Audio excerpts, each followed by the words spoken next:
So our next topic for the day, still about your gestational conditions that affects the outcome of pregnancy. We have your abortion. So abortion is a term familiar to all of you. Sometimes it's connotated with an implication na pangit ang abortion, sinadya lagi. But the case is it's not always like that. Abortion is simply just a term wherein it refers to the termination of a pregnancy, may it be induced or not. Ibig sabihin, pwedeng sinadya, pwede namang hindi. Okay? It's just a simple term to describe, okay, it describes the termination of a pregnancy. Sometimes it's correlated also to miscarriage, wherein miscarriage is known as your spontaneous abortion and refers to a pregnancy loss before the 20th week of gestation or the expulsion of the embryo or fetus weighing 500 grams or less. So, generally, kapag sinabi natin miscarriage, spontaneous abortion yan, tuloy-tuloy, nalalaglag na lang, okay? It happens prior 20th weeks of gestation. But regardless of the time, may it be less than 20 weeks or above 20 weeks, we will still be terming it as abortion. Are we clear? Yes, ibig sabihin, ang mga 20 weeks, ito yung mga common na talagang nalalaglag na lang yung bata, miscarriage yun. But the general term to describe a pregnancy that is terminated is abortion. Clear tayo doon? Are we clear? Specifically, it is termed as miscarriage if the abortion takes place or occurred prior 20th week age of gestation, or if the fetus is less than 500 grams in weight. So what are the possible causes of your abortion? There are several factors po. Number one is abnormal fetal development. For the abnormal fetal development. So abnormal fetal development is one of them. Implantation abnormalities. When you say implantation abnormalities, it can be either of the following, like your placenta previa, abruptio placenta, placenta accreta. Yun yung mga abnormalities of the implantation. We have your systemic infections. When you say systemic infection, a woman develop sepsis or an infection either multi-system infection, okay? Or even some infections that are localized by nature. For example, yung mga STIs. Okay, if you still remember when you watch the video, okay, STIs commonly leads into premature rupture of membranes and even preterm labor. Sometimes this labor happens or occurred within 20th weeks, which may lead to abortion or miscarriage. Okay? Another one is urinary tract infection. Okay, ulit-ulit na tayo dyan. UTI is one of those common culprit of abortion kapag untreated po yan. That is why upon entering the clinic, a pregnant woman is subjected to have urinalysis agad-agad. Kasi they have to treat the UTI, okay, during that particular time period before it progresses. Ingestion of teratogenic drugs. So you already know what is teratogenic, isn't it? Teratogenic drugs are any drugs that can cause changes to the growing fetus or worse, can trigger, okay, abortion. Okay, kaya nga that is why we have drugs that we were called abort-deficient drugs. Okay, when you say abort-deficient drugs, what are example of this? Abort-deficient drugs, drugs that promotes uterine contraction. Do we need uterine contraction if the fetus is less than 37 weeks? No, because it's considered as preterm, not full term. Okay? Tama po ba? Yes. So, drugs that promotes contraction are known as your uterotonics. Uterotonic drugs are abort-deficient drugs. Ano ang example or what are your example of your uterotonics? Oxytocin. So oxytocin is abort-deficient if it's taken prior the full term of the pregnancy. Are we clear? Yes. What are the drugs naman that would make the uterus relax? What do we call them? So if we have uterotonics, we have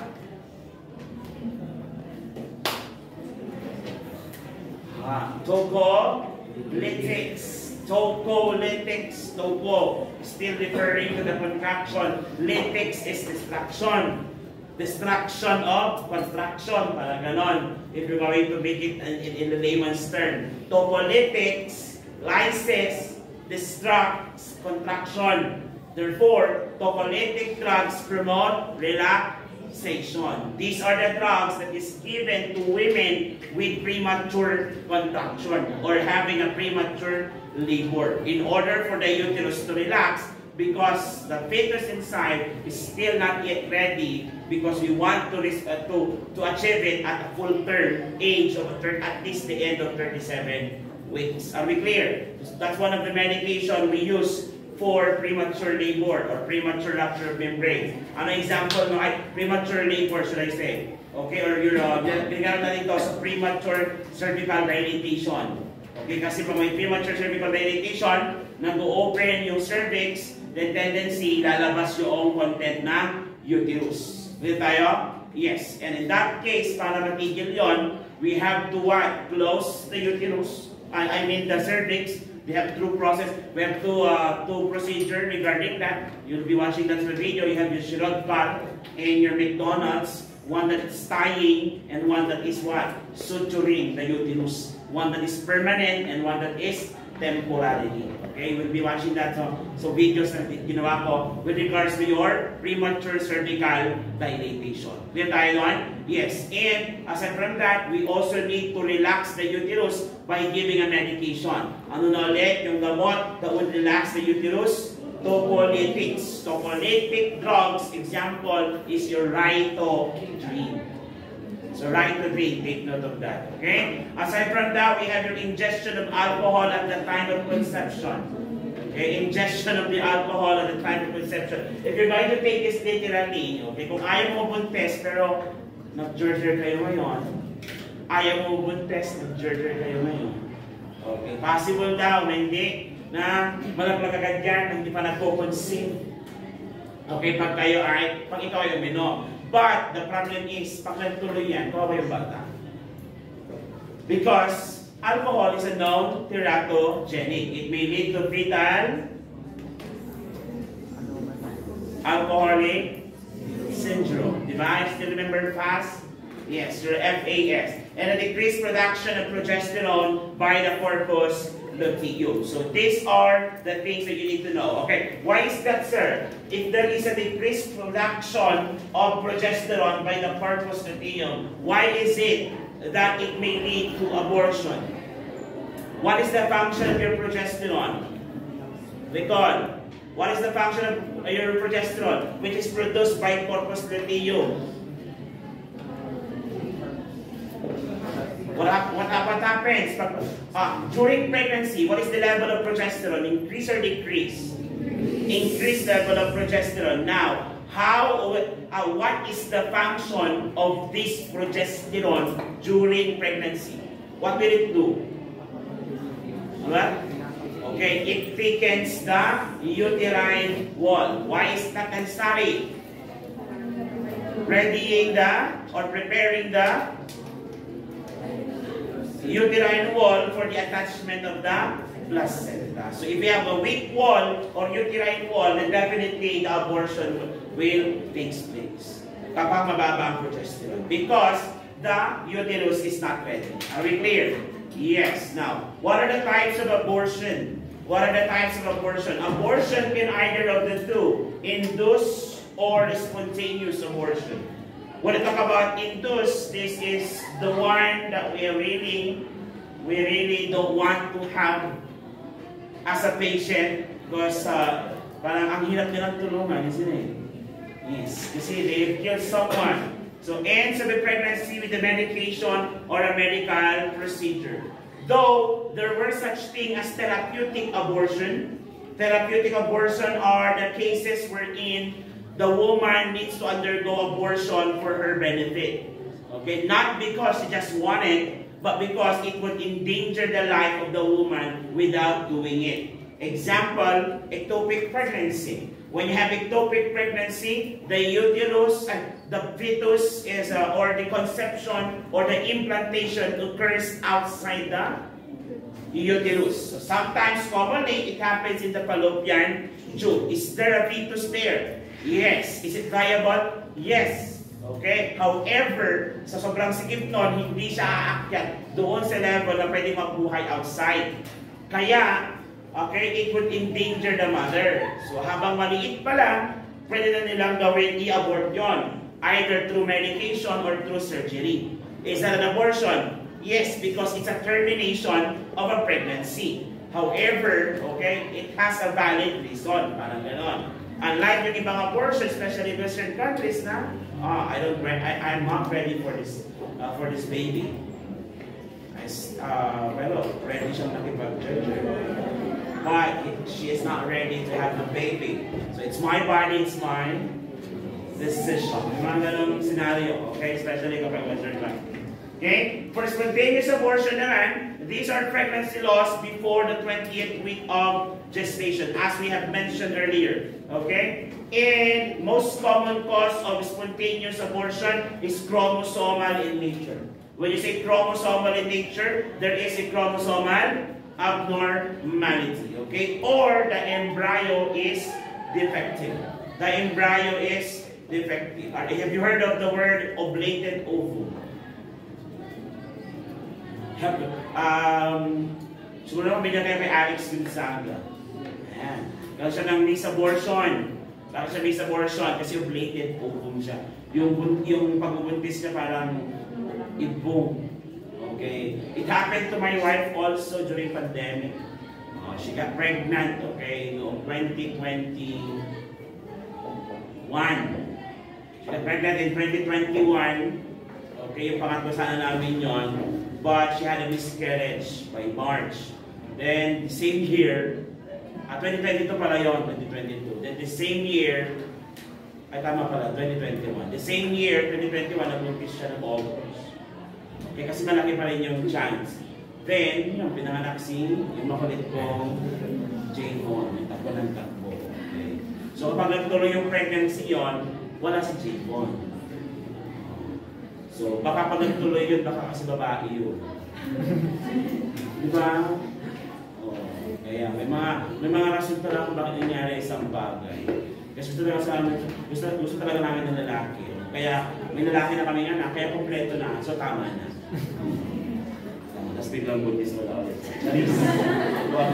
Okay? Okay, let's continue. Pag induced abortion, gano'n lang yun. Induced abortion, either therapeutic or non-therapeutic. Meron naman yung mga babae na kalandian lang sa buhay. Ang gusto lang yung sarap, ayaw yung hirap. Ayaw yung baby, pinalaglag. Yung cases na sinabi sa inyo, some cases, yan. Sa nursing, maraming cases na ganyan. Lalo kapag PT days na. Kasi takot kasi no, if you are pregnant, you cannot have your duty. When I was a student, maraming cases ng ganyan. Kaya nga, nauso pa yung mga stories about the tiyanak in the CR. Ganon. Kasi may mga nagpapalaglag na nursing student, ipinaplas sa CR ng school. Ganon. Okay? When I was a student, nakita pa kami ng placental fragments doon mismo sa bowl ng school. Mga issues na ganon yun. Noon, may mga classmate kaming nabubuntis. Okay? Nabubuntis sa community. Kasi imbis na mag-immersion, ibang in-immerse. Gano'n.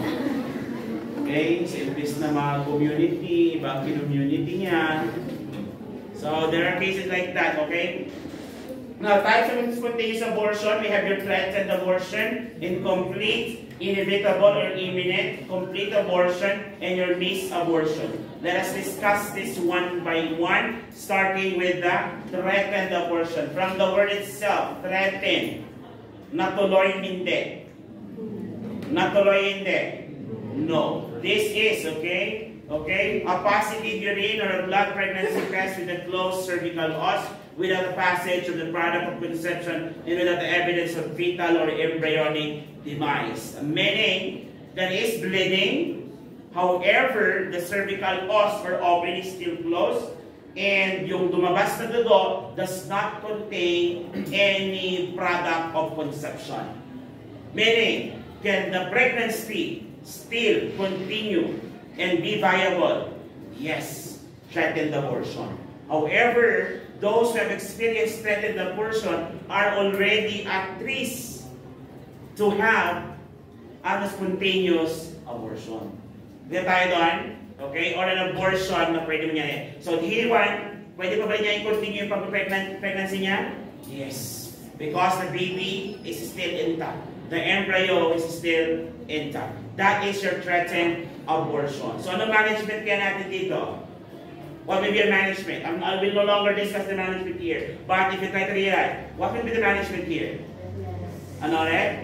Bed rest. Okay? So the woman will still need to be on bed rest and will be given with the drugs that would promote yung mga pampakapit, yung development, yan. And even to promote maturity of the baby's lungs. Kung yan ay nasa above 20 weeks of gestation na. Tama po ba? Yes. Ano yung binibigay ulit nating gamot in order to stimulate the lung of the baby to become mature?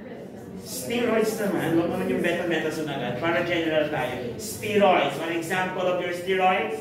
Yan. Beta-methasone and prednisone. Depending na lang kung anong doctor's order and what would be the route of administration. And may dosages to yan. Okay? The other one is your incomplete abortion. When we talk about incomplete abortion, there is a vaginal bleeding with partial loss of the product of conception within the first 20 weeks of gestation. Partial loss of the product of conception. Partial loss. Pag sinabing partial loss, part of the fetus or the embryo is already demised or gone. So, can the pregnancy still continue? No. So, ito na yung mga pasyente na kailangan natin i-schedule for RASPA talaga si RASPA. DNC naman, para maka-nursing naman ang sagot natin. DNC, what is DNC again? Dilatation and curettage. Okay? Have you assisted one? Have you assisted one? Not yet? Okay. Commonly known in layman's as RASPA. Tama naman yun. But for medical term, of course, medical tayo, let's make ourselves familiarized with the term that we use in such surgeries. So that when you go to the area later on, maybe doctor na, Doc, are we going to have RASPA? So, Doc, is she going to have a RASPA? Ano naman gano'n? Okay, magkakaroon siya ng dilatation and curettage. They will dilate the what? Cervix, then they're going to what? Curate the remaining placenta and fetal, okay, or embryonic product within the uterus. Okay, masakit ba ito? Malay ko, hindi ko pa nag-try. Another one, complete abortion. The entire product of conception, including the fetus, membranes, and placenta, are expelled. Okay, this is a spontaneous abortion without any assistance. Without any assistance. Okay, without any assistance. Bihira ang nagkakaganito na induce. May induce talaga, nakakadiri mga ginagawa nila. Like literally, they will try to yung pinaka-worst na, the worst case that we have experienced is that when the woman tried to abort, to do abortion by, ang ginawa niya, she made use of a certain drugs, Cytotec actually, put it in the vagina, then she starts bleeding. Then nag-open, hindi iri-iri niya, hindi lumabas, so nakita yung kamay, sinungkit ng hammer. Then start chopping off, piece by piece. But she wasn't able to do it thoroughly. That's why she was rushed to the hospital. Ibang tipong may naka-osti pa dun sa kanyang vajay-jay. Okay? So, those type of patient na parang, pero parang ganon. Pero, you have the obligation to assist and to save that life, even if you think they don't deserve it. Tama po ba? Yes. And those are the dilemma. That's why you have your bioethics subject. Diba? Kapag no bioethics, if that's one of the case in your discussion, and then the instructor would ask you to debate, which is which? Can we refuse to treat this patient or should we treat this patient? Parang gano'n. Magdidebate kayo. But of course, some of you, kapag talaga ng conflicting of feelings, na ayoko sana, kasi I was forced.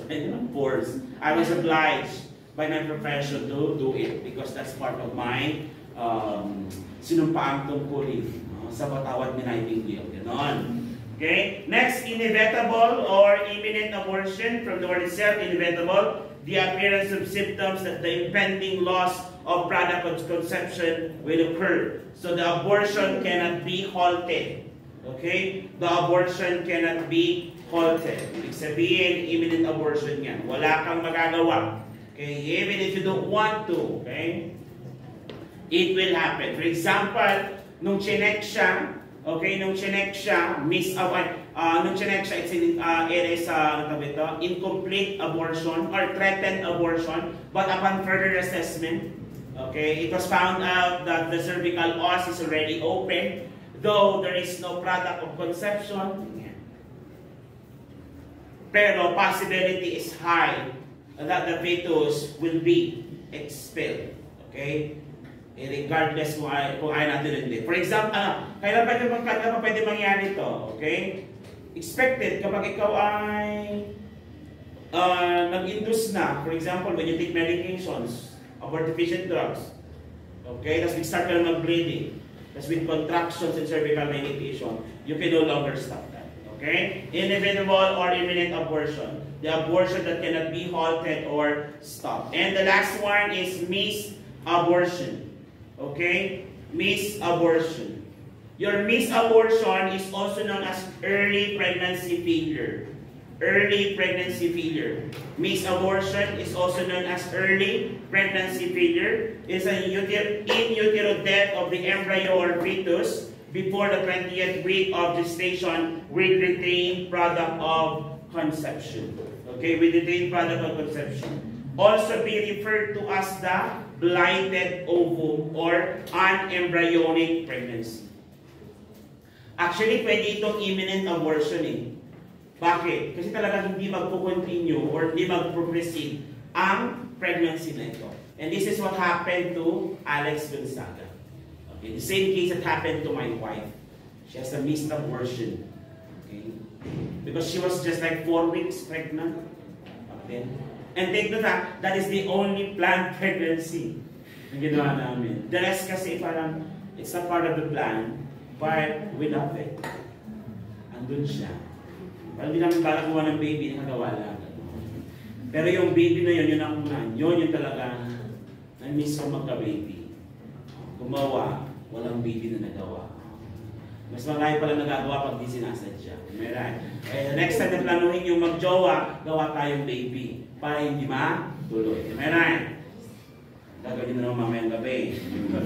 Nursing responsibility po natin. Watch out for. Is there bleeding? Yes. Continuous bleeding yan. So you have to watch out for hypovolemic shock. Hypovolemic shock. What is the signs and symptoms? Hypo-tachy. Tama ho ba? Yes, there's hypotension, tachycardia, and tachypnea. The tachy part is the compensatory mechanism because of the decreased blood volume. Isn't it? Yes. What is the position of the woman again if she's suffering from hypovolemic shock? Modified Trendelenburg. Okay? Modified Trendelenburg. Kasi namin modified Trendelenburg, women is in lying position with the feet elevated to promote venous return. Okay, to promote venous return. So position women flat and massage uterus to stimulate contraction manually. Okay? Prepare the patient for DNC or your suction and curettage. Dilatation and curettage or suction curettage. Then blood transfusion if necessary. That's why prior admission, you have to blood type already. Okay, blood type the patient. One on blood type niya.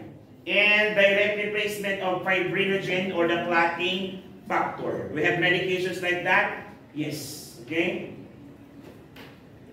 And we have your methylgonovine maleate or metergine to aid in the uterine contraction. Pampakontract mo yan. Uterotonic drugs. By the way, clotting factor. Direct replacement of fibrinogen. What medication stimulates the formation of fibrinogen? Madalas nakikita nyo ito. Ano gagawin yan? Pangpaklat, pangpadugo? Pangpaklat, clotting factor. Tama? Madalas naririnig nyo ito. If there is bleeding, laging meron to. Tama? Ayan eh. Yun, tranexamic medication.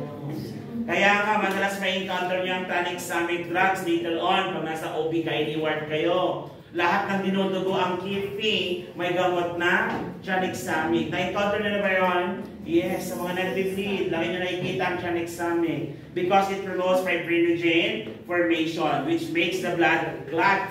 Ano naman yung kalaban nito? Yun na yung fibrinolytics. O, dahil nyo yung fibrinolytics. Fibrinolytics, these are your anti-coagulant drugs. It promotes breakdown of clotting factor. Example ng mga gamot na to.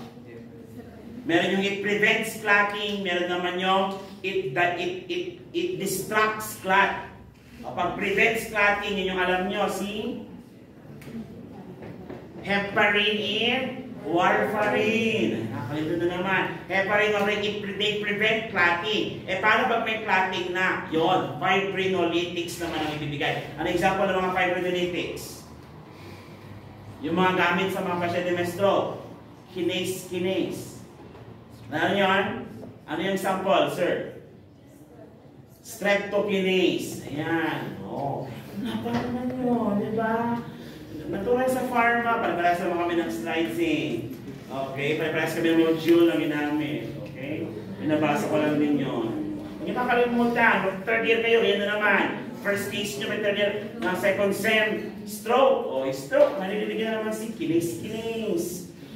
Malililig nyo si anticoagulant, myocardial infarction. Okay? Isa yan ang mga medication sa atin yan. Bibibitan ng anticoagulant to dilute the blood para hindi siya mag-coagulate, para malabnaw ang dugo. The problem with that is that pag nabibitan ka ng mga anticoagulant drugs, you are more prone for bleeding naman. Pero pag nag-take ka naman ng mga fibrinolytics, you are prone for bleeding. Pero pag nag-take ka naman ng mga drugs na promotes clotting factor, you are prone for stroke.